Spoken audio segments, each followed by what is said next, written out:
Salut, c'est Jules. Dans cette vidéo, je vais vous parler de l'indexation dans les crypto-monnaies. Pour commencer, il faut retenir que l'indexation est un ajustement d'une valeur sur un indice de référence.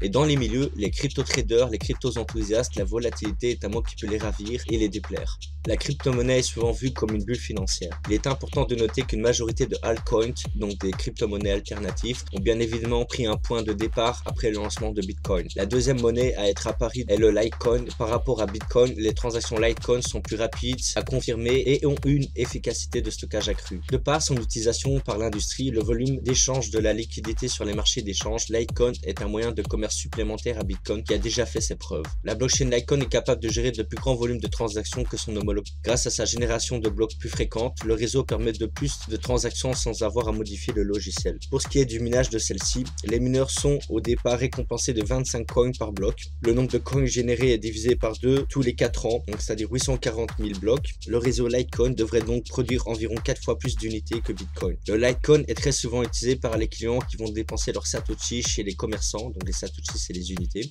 Par exemple pour aller boire un café, s'acheter le dernier DVD de la série Game of Thrones ou encore commander un catalogue de fringues en ligne. La majorité des crypto-devises sont donc indexées à Bitcoin et non en monnaie telles que l'euro, le yen ou le dollar. L'indexation des altcoins sur le Bitcoin explique en partie pourquoi ces dernières suivent son évolution. Il est intéressant de savoir que l'Ethereum est indexé au Bitcoin et que des monnaies sont indexées aussi à l'Ethereum. Donc si le Bitcoin prend de la valeur, les altcoins en prennent aussi, en dollars généralement, et inversement, si le Bitcoin perd de la valeur, les altcoins peuvent aussi en perdre. La volatilité des crypto-monnaies ne permet pas totalement aux utilisateurs de l'utiliser comme des réserves de valeur. Les crypto-monnaies sont souvent confrontées à une extrême volatilité due aux investisseurs qui tradent souvent comme en bourse et qui vendent et créent l'hystérie dans les deux sens. Vient à s'ajouter à cela la difficulté de minage, son énergie, ses résolutions de blocs, les piscines de minage, et de ce fait se crée une réaction de compression qui produit une variation dans les courbes qui peuvent aller vers une hausse ou la baisse.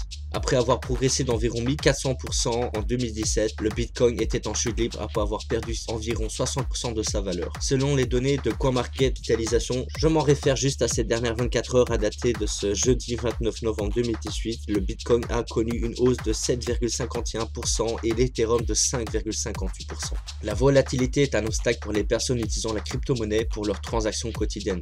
Cela pourrait faire partie du passé avec l'avènement d'une nouvelle génération de crypto-monnaies, les pièces de monnaie stable dites les stablecoins. En bref, une monnaie stable s'appuie sur les meilleures caractéristiques de monnaie fiduciaire et numérique, combinant la stabilité de celle-ci avec des attributs de sécurité et de traitement rapide à celle-ci. En gros, les pièces stables sont classées en 3 types: celles liées à la monnaie fiduciaire ou à un panier de monnaie, celles liées à des produits de base et celles utilisant des algorithmes pour contrôler l'offre, ou des pièces stables non garanties qui tentent de contrôler leur propre masse monétaire afin d'affecter le prix du marché. En d'autres termes, si sa valeur commence à chuter, son entité de contrôle supprime une certaine quantité de pièces à la circulation. Si le prix augmente, des pièces supplémentaires peuvent être libérées et le prix est donc contrôlé par le nombre de jetons en circulation. Cette méthode peut être assez coûteuse et est limitée par le capital de réserve utilisé pour acheter des pièces lorsque celles-ci doivent être retirées du marché. Les pièces de monnaie stable ont leurs propres mérites et leurs démérites. Ils pourraient être utilisés pour les transactions quotidiennes et s'avérer utiles pour les transactions à l'étranger, car la commission impliquée dans la conversion pourrait être éliminée. Sur le revers, les pièces stables ont moins de liquidité que les autres crypto-monnaies, car la réglementation régissant la monnaie fiduciaire ou la marchandise à laquelle sont associées pourrait également s'appliquer à la pièce stable, ce qui aurait une incidence sur l'efficacité de la conversion. Les pièces de monnaie stable comportent également un risque de chute si la monnaie ou le produit fiduciaire sous-jacent connaît une forte spirale de la descente.